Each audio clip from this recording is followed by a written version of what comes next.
자, 호남 정신으로 시사에 대해서 털어보는 시사 토크 라도라도. 자, 오늘도 돌아왔습니다. 오늘은 최근 불거졌던 롯데 승계와 함께 우리나라의 기업 문화에 대해서 조금 한번 얘기를 해보시죠. 자, 오늘도 양쪽 패널, 멋있는 패널 두 분입니다. 우리 안영과 김 선생 나오셨습니다. 안영 반갑습니다. 네, 안녕하십니까. 네, 안영입니다. 오랜 시간이 지났는데 잘 지내셨습니까? 예. 날씨가 점점 더 추워지는 것 같아요. 예. 네, 우리 김 선생 뭐 별일 없습니까? 예, 저는 별일이 항상 없습니다. 자, 롯데 승계 문제 얼마 전까지 최근 계속 불거졌었죠. 근데 이제는 어느 정도 정리가 된 문제 아닙니까? 우선 롯데 그룹의 가계부 한번 정리를 해보죠. 이거는 김 선생 좀 네. 말씀을 해주시죠. 일단 롯데 그룹은 네.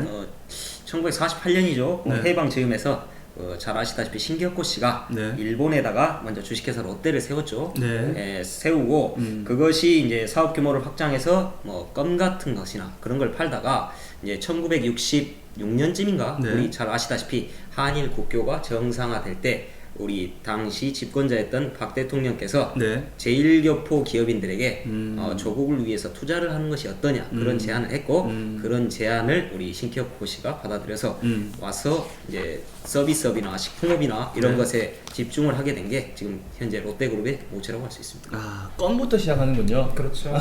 껌은 롯데 껌이죠. 네, 껌은 롯데 껌이죠. 우리 삼성이라든지 현대라든지 첫 시작은 다들 작은 시작부터 네. 하는 거 아니겠습니까? 그렇죠. 뭐 삼성도 설탕입니까? 더 제분입니까? 국수입니다. 국수. 국수. 예. 원래 그 이제 이병철 회장이죠. 네. 예, 삼성 상해라고 해서 원래 국수 팔던 곳이었습니다. 네, 그리고 뭐 그렇죠. 정주영 회장도 뭐 단돈 얼마 안 되죠. 정확한 액수 기억 안 나는데 뭐 그거 가지고 가서 첫 시작이 뭐였죠?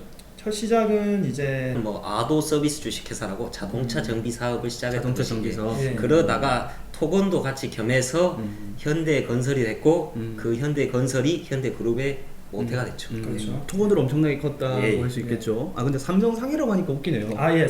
상해 웃기죠. 네. 무슨 뭐 그냥 동네 그런 그쵸. 구멍가게처럼 진짜 푼 돈이었거든요. 그때가 뭐 1900 아마 그러니까 일제시대였죠. 네. 그래서 그냥 국수 팔다가 지금의 삼성. 그러니까 삼성이 역사를 따지면 거의 한 77년, 뭐 80년 상당히 오래됐죠. 네. 자, 아무튼 롯데의 시작이 껌하면 역시 롯데 껌.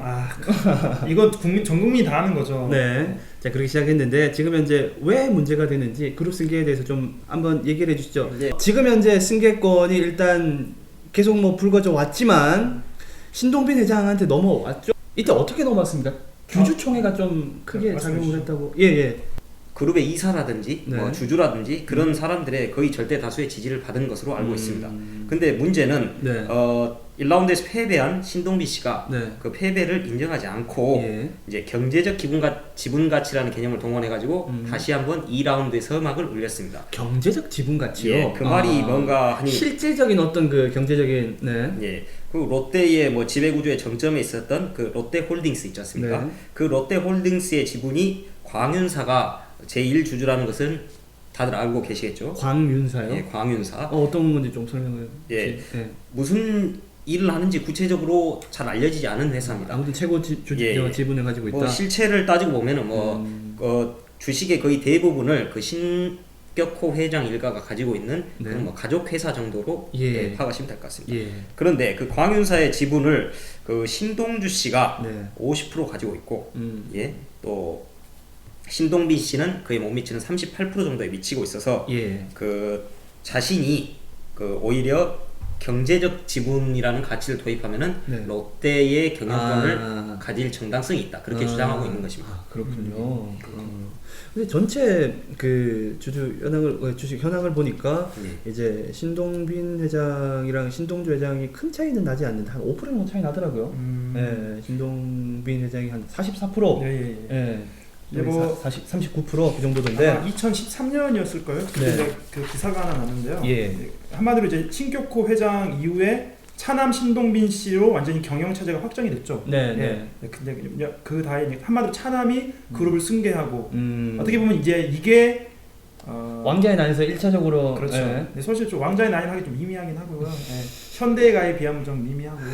네. 아무튼 그래서 그게 이제 시발점이 돼서 네. 지금에까지 이르게 됐고 지금 저희가 녹화를 하고 있는 오늘을 기준으로 해서 바로 어제인가요? 예, 또 지금 신동주 회장이 소송을 또 제기해서 예, 지금 기자들 앞에서 예, 불쌍한 표정 짓고 예, 그러고 계시죠. 네. 그렇군요. 참 롯데홀딩스라는 회사가 어떤 회사입니까? 네네 홀딩스. 롯데홀딩스요. 잠깐만 일본 그 지금 롯데홀딩스가 전체를 전체 상위 회사입니까? 그러니까 지주 같은 거라고 지주 회사라고 생각하면 돼요. 그러니까 네. 롯데 일단 우리나라 대기업을 이해하려면 순환 출자를 좀 이해하셔야 되는데 순환 원래 우리 상법상으로는 상호 출자가 안 됩니다. 네. 근데 이걸 돌리는 거죠? 예, 그래서? 그렇습니다. 네. 예, 조금 제가 부연 설명을 해드리자면 네. 상호 출자라고 하면은 같은 회사 계열사들끼리 서로 돈을 서로 주고 받는 겁니다. 네. 예, 이게 안 됩니다. 왜 안 되는 거죠? 왜 안 되냐면은 이러면은 회계상으로 문제가 많이 발생합니다. 음. 실제로 없는 돈이 생길 수도 있고요. 음. 그러면은 많은 주주들이 또는 피해 볼 수 있고 또는 주식에 투자하고자 하는 사람들이 어떤 그 회사의 제대로 된 기업 가치를 보지 못하고 투자했다가는 피해를 볼 수 있거든요. 그렇죠. 이익이라든지 이런 게 뭐 아주 막 많이 뛸 수도 있고 예, 하니까요. 그렇습니다. 네. 그런데 상법상으로 이걸 막아두다 보니까 네. 이제 어떻게 보면 삼성이 이 분야의 또 왕이죠. 삼성이 순환 출자라는 걸 만들어내서 서로 상호간에 안 된다고만 했지 다자간에 안 된다는 말은 안 했잖아. 네, 이러면서 네. 서로 간에 막 돌아가면서 순환을 출자하게 됩니다. 그러니까 세 명이서 이렇게 돌리는 거죠? 네. A가 B한테 투자하고 음. B가 C한테 투자하고 C가 D한테 하면은 D가 다시 A한테 오는 방식으로 하면은 네. 돈이 계속 돌고 도는데 네. 그러면 장부상으로는 자 돈이 100만 원 있습니다. 네. A가 B로 돈을 100만 원 넘겼습니다. 음. B가 C, D, 다시 D가 A 오면은 네. 실제 돈이 돈 건 100만 원밖에 안 되는데 장부상으로 할 때는 그렇죠. 엄청나게- 모든 회사가 다 네. 100만씩 올라가는 거죠. 네, 이게 바로 뻥튀기입니다. 뻥튀기. 음. 네, 거의 분식회계급이죠. 그래서 그걸 방지하려고 했는데 이제 삼성이 순환 출자를 만들었고 롯데도 크게 다르지 않습니다. 롯데도 보면은 일단 롯데 쇼핑이 롯데 카드를 한번 먹었고요. 네. 롯데 카드가 롯데 칠성 음료를 먹었고요. 네.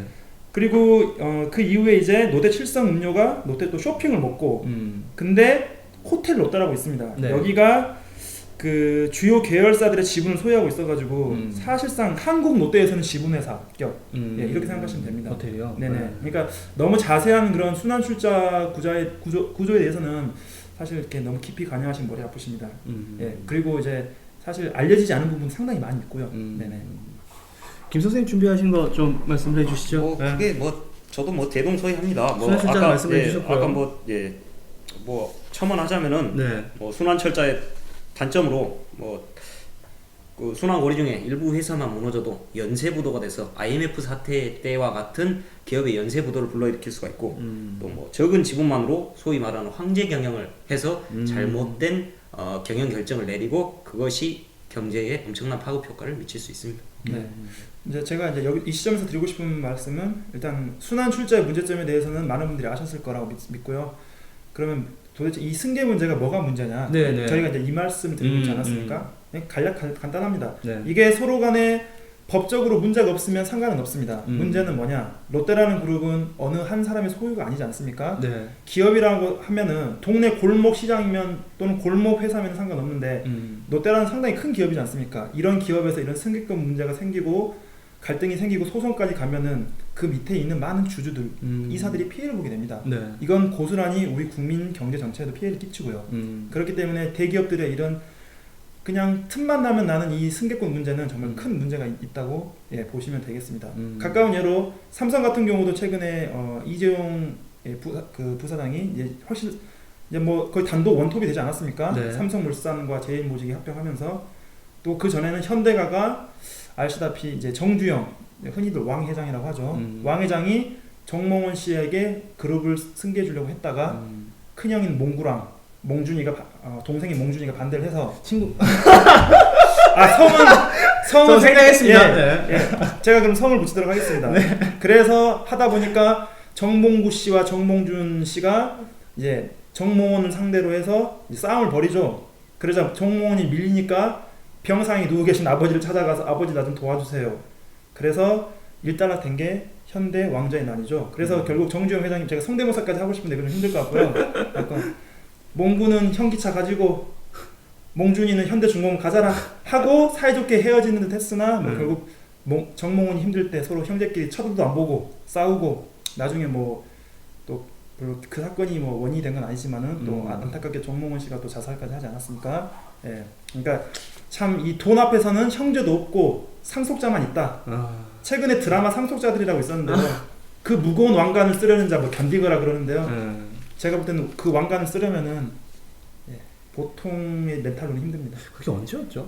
어떤 거 말씀하시죠? 현대가 현대가 2000년대죠. 초반, 네. 예, 초반입니다. 그때 그래서 꽤 됐네요. 예, 되기는. 그 이후에 또 뭐 두산이 또 두산 일가가 또 한 번 또 크게 한번 싸웠는데요. 거기도 왕자의 난장이 있었는데 가깝게는 우리 지역에서 시발한 그 금호 그룹도 그렇죠. 싸움이 있었죠. 금호도 싸움이 있었고 재계 중에 싸움 안 하는 그룹은 없다고 할 정도로 LG 정도는 좀 유일하겠네요. 네.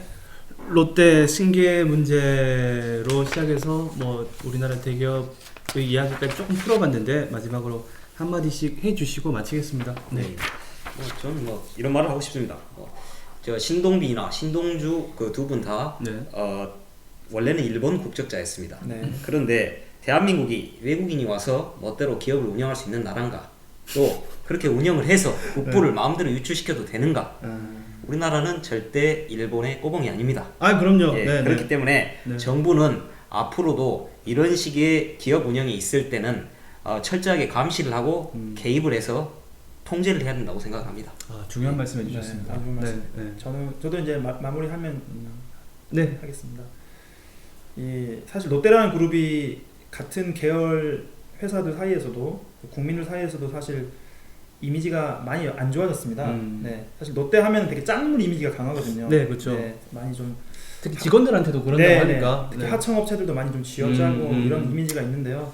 뭐 롯데 구단 프로야구 구단만 봐도 알 수 있지 않습니까? 뭘 할 수 있죠? 예, 이대호 선수도 그렇고 손아섭 선수 최근에 일도 그렇고 참 선수들의 권익을 보호하기보다는 좀 구단만 생각하는 그런 이기적인 행태.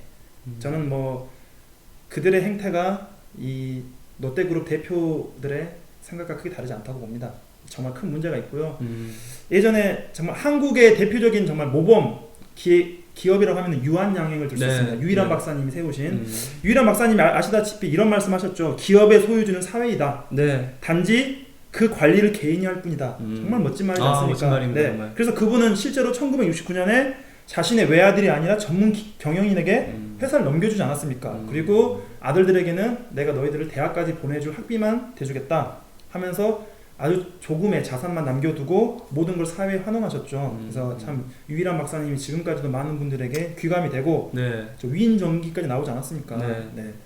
저는 뭐 그 정도까지는 바라진 않겠습니다. 한국 사회에서. 하지만 최소한 다국적 기업이 되었고 글로벌 기업이 되고 싶다면은 최대한 또는 최소한 상도덕을 좀 지켰으면 좋겠다.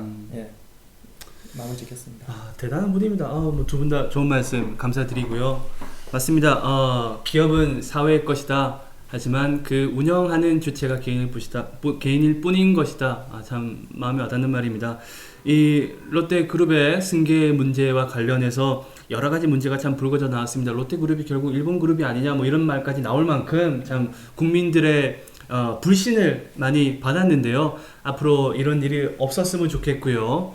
이런 문제가 우리나라 경제에도 영향을 주니까 참 아무튼 잘 해결됐으면 좋겠고 앞으로 좋은 기업의 모습을 보여줬으면 좋겠습니다.